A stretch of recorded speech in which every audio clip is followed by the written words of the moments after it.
بسم الله الرحمن الرحیم. السلام علیکم. خنانه زموږ د ټیک ټاک شاپ سلورم کلاس دی. لکه څنګه چې تاسو ته پته ده چې موږ په خپل یوټیوب چینل باندې د ټیک ټاک شاپ یو مکمل کورس شروع کړی دی او ان شاء الله په دې کورس کې موږ تاسو ته د ټیک ټاک شاپ مکمل کورس بالکل سټپ بای سټپ خایو. دا رنګ زموږ په یوټیوب چینل باندې د ټیک ټاک شاپ 3 کلاسونه الریډي اپلوډ شوي دي او دا زموږ سلورم نمبر کلاس دی. او په دې کلاس کې موږ د ټیک ټاک شاپ د سیلر سنټر مین ډیشبورډ ریډ کوو. مطلب مونږ به دا زده کوو چې په دې کې کوم فنکشنز دي او دا څنګه کار کوي.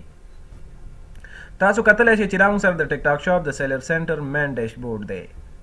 ښه، په پروډکټس کې مونږ سره دی مینیج پروډکټس، یعنې که چېرته مونږ خپل پروډکټ لیست کول غواړو نو هغه مونږ د دې ځای نه کولی شو.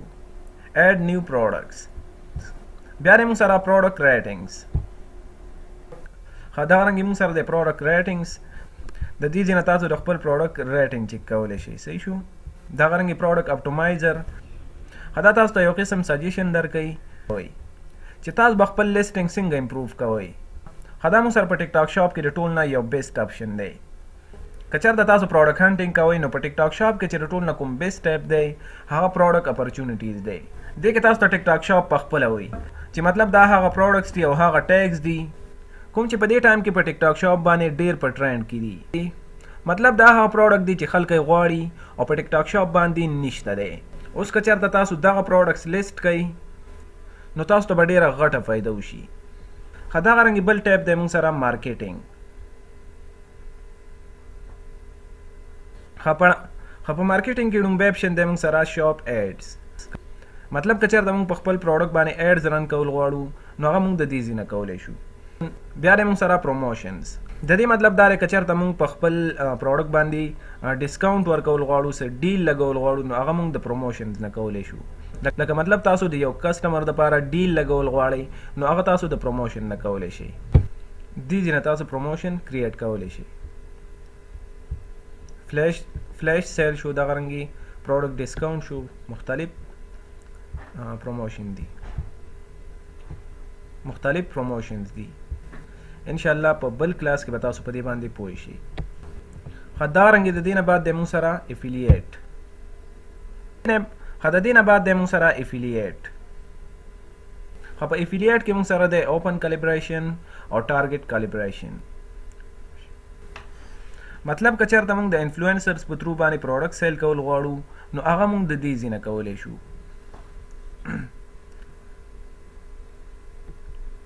دغه رنګې بل دی موږ سره لایف اینډ ویډیو. دې کې مطلب دی موږ سره شاپیبل ویډیوز. انشاءالله په دې باندې به موږ ویډیو جوړه کړو چې موږ به شاپیبل ویډیوز څنګه جوړو. شاپیبل ویډیو دې ته وایي که چېرته تاسو د خپل پروډکټ دپاره ویډیو جوړول غواړئ نو هغه تاسو د دې ځای نه کولی شئ.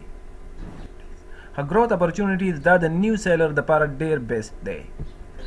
په دې کې ټیک ټاک شاپ تاسو ته د خپل سایټ نه څه ریوارډز او واوچرز درکوي چې د هغې په وجه باندې ستاسو سیل ډېر انکریز کیدلی شي. ښه، د دې نه بعد دی موږ سره ایپ سروسز. دا موږ پرېږدو او دغه رنګې بیا دی موږ سره انالیټکس.